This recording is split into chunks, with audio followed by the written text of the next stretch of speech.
हाँ तो यार, तो आज की इस वीडियो में हम लोग बात करने वाले हैं मांगा के बारे में। और आज की इस वीडियो में बेसिकली हम लोग बात करने वाले हैं चैप्टर नंबर 77 के कुछ इंपॉर्टेंट पॉइंट्स को लेकर। तो चलिए वीडियो स्टार्ट करते हैं। तो गाइस, चैप्टर नंबर 77 एक्चुअल में काफी ज्यादा अच्छा चैप्टर था। फैंस ने इसको काफी ज्यादा अच्छी रेटिंग दी और मुझे भी पढ़ने में ये काफी ज्यादा पसंद आया। चैप्टर नंबर 77 पूरा ही हिस्ट्री पर बेस्ड था। सेयंस और सिरिलियंस के बीच में क्या हिस्ट्री रही है उस पर चैप्टर नंबर 77 पूरा का पूरा बेस्ड था और उसको बहुत अच्छी तरह से एग्जीक्यूट भी किया गया था। एंड गाइस, इसलिए चैप्टर नंबर 77 में कुछ ऐसे इंटरेस्टिंग पॉइंट थे जिनके बारे में बात करना बहुत ज्यादा जरूरी है। और कुछ हम लोग को हिंट भी देखने के लिए मिले थे चैप्टर नंबर 77 के अंदर। एंड गाइस, जो हिंट हम लोग को देखने के लिए मिले थे चैप्टर नंबर 77 के अंदर, हो सकता है वो आगे चैप्टर में हम लोग को देखने के लिए मिल जाए मांगा के अंदर। तो गाइस, पॉइंट टू पॉइंट हम लोग बात करने वाले हैं। और सबसे पहले हम लोग बात करने वाले हैं हीटर्स आर्मी को लेकर के। हीटर्स की जो आर्मी है, जो एलेक है, वो एक्चुअल में फ्रीजा को पसंद नहीं करता। तो गाइस, चैप्टर नंबर 77 में हम लोग ये देख चुके थे कि जो एलेक है, जो हीटर्स आर्मी है, वो फ्रीजा के लिए ही वर्क करते हैं। एक तरह से वो एक तरह से ब्रोकर का वर्क करते हैं फ्रीजा के लिए। फ्रीजा सेयंस को जो भी प्लेनेट डिस्ट्रॉय करने का ऑर्डर देता था वो उसको कर देते थे। फिर वो जो प्लेनेट बचता था उसको बेचने का काम करती थी हीटर्स आर्मी और उसके लिए उसको थोड़ा बहुत कमीशन मिलता था। लेकिन यहाँ पर वो फ्रीजा का ही काट रहे थे। एक्चुअल में वो फ्रीजा को थोड़ा बहुत हिस्सा दे रहे थे और खुद काफी ज्यादा प्रॉफिट ले रहे थे। बट गाइस, मेन बात ये है कि अपना इतना फायदा निकलवाने के बाद भी जो हीटर्स की आर्मी थी वो फ्रीजा को बिल्कुल भी पसंद नहीं करती थी। ये हम लोग ने देख लिया था चैप्टर नंबर 77 के अंदर। अब इसके दो ही रीजन हो सकते हैं। पहला रीजन तो ये हो सकता है कि उनकी कोई आपस की दुश्मनी हो जो कि एलेक ने अपने मन में छुपा के रखी हो और वो फ्रीजा से बदला लेना चाहते हो।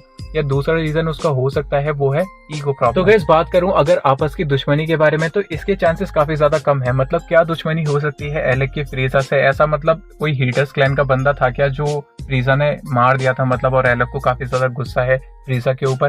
तो इसके चांसेस तो काफी ज्यादा कम लगते हैं। बट गाइस, जो दूसरा पॉइंट है वो है ईगो प्रॉब्लम। और ये मुझे लगता है कि ये हो सकता है। जैसे कि गाइस, हम सब लोग जानते हैं कि यूनिवर्स 7 के अंदर फ्रीजा का दबदबा है। फ्रीजा को सबसे ज्यादा ऊपर माना जाता है यूनिवर्स 7 के अंदर। मतलब गाइस, जैसे कि हम सब लोग जानते हैं कि लॉर्ड बेरस को इतने लोग नहीं जानते। जो भी यूनिवर्स के अंदर है वो ज्यादातर लोग फ्रीजा को ही जानते हैं और वो लोग फ्रीजा से डरते हैं। और फ्रीजा एक तरह से नंबर 1 पर आता है यूनिवर्स 7 के दबदबे में। अगर फनी लैंग्वेज में कहूँ तो मतलब एक तरह से गुंडा राज है यार यूनिवर्स 7 में फ्रीजा का। और शायद यही चीज एलेक को नहीं पसंद। एलेक चाहता है कि उसका दबदबा हो यूनिवर्स 7 के अंदर, ना कि फ्रीजा का। एलेक चाहता है कि हीटर्स आर्मी नंबर 1 पर आनी चाहिए यूनिवर्स 7 के अंदर। हीटर्स आर्मी का सबसे बड़ा दबदबा होना चाहिए यूनिवर्स 7 के ऊपर। इसलिए एलेक ने शायद कहा था कि हम लोग एक ना एक दिन फ्रीजा से ऊपर जरूर निकल के दिखाएंगे। चाहे पावर के मामले में ना सही, लेकिन पावर ऑफ इंफॉर्मेशन के मामले में, इंटेलिजेंस के मामले में, फाइनेंशियल पावर के मामले में। इन सब बातों से तो यही पता पड़ता है कि एलेक इसलिए लाइक नहीं करता फ्रीजा को या फ्रीजा की आर्मी को, बिकॉज वो चाहता है कि हीटर्स क्लैन नंबर 1 पर रहे, हीटर्स क्लैन का दबदबा रहे यूनिवर्स 7 पर।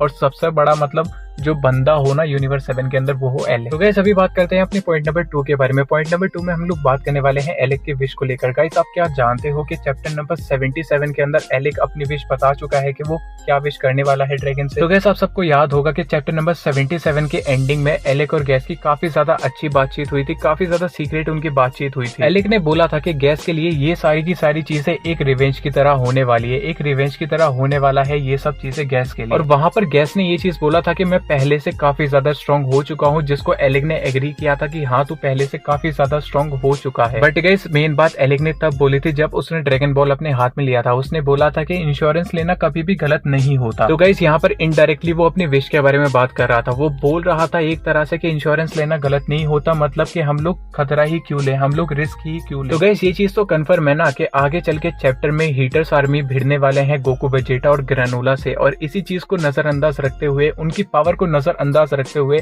एलेक जानता है कि वो कितने ज्यादा पावरफुल हैं। वो गैस को सबसे ज्यादा स्ट्रॉन्गेस्ट बनाने वाला है। गैस पहले से भी बहुत ज्यादा पावरफुल है, ये बात एलेक ने जो है एग्री किया था। लेकिन उसने बोला था कि मैं कोई भी रिस्क नहीं लेने वाला, जिसका सिंपल सा मतलब है कि वो ड्रैगन से यही विश करने वाला है कि गैस सबसे ज्यादा पावरफुल बन जाए। तो गैस, मोस्ट प्रोबेबली एलेक की विश यही होने वाली है कि वो गैस को सबसे ज्यादा स्ट्रॉन्गेस्ट बनाएगा यूनिवर्स के अंदर। एंड गैस, अगर ऐसी विश हो गई, मतलब ये चीज कंफर्म हो गई, एलेक ने यही विश किया, तो गैस सच में गोकू, वेजेटा, ग्रेनोला तीनों से ऊपर निकल जाएगा। एंड गैस, इस पॉइंट के ऊपर मैं एक सेपरेट वीडियो जरूर बनाना चाहूंगा जिसमें मैं चैप्टर के अकॉर्डिंग ये प्रूव करके दिखा दूंगा कि जो गैस है वो गोकू, वेजेटा और ग्रेनोला तीनों से ऊपर निकल जाएगा। तो गैस, अभी बात करते हैं लास्ट पॉइंट के बारे में। लास्ट पॉइंट में हम लोग बात करने वाले हैं बारडॉक और गैस के बारे में। गाइस, आप सब लोग क्या जानते हो कि एक्चुअल में बारडॉक ने गैस को हरा दिया था? तो गैस, आप सबको याद होगा जब पास्ट में स्टोरी चल रही थी, जब हीटर्स क्लैन के बारे में स्टोरी चल रही थी, तो वहां पर गैस ने बोला था कि मैं जाता हूँ बारडॉक के पीछे। एंड गैस, बारडॉक के पीछे गया भी था, लेकिन उसके आगे हम लोग को पता नहीं कि क्या हुआ था, बारडॉक और गैस के बीच में क्या हुआ था ये हम लोग को नहीं दिखाया गया। बट गाइस जो बात एलेक और गैस ने अभी की ना, मतलब प्रेजेंट डे के अंदर की थी जो बात एलेक और गैस ने, उससे हम लोग को अंदाजा मिल गया था कि एक्चुअल में क्या हुआ होगा उन दोनों की फाइट के दौरान। तो गैस 40 साल पहले जब बारडॉक वर्सेस गैस हुआ था, जब गैस गया था बारडॉक के पीछे और जब बारडॉक वर्सेस गैस हुआ था तो उसमें गैस जो है हार गया था, बारडॉक ने गैस को हरा दिया था।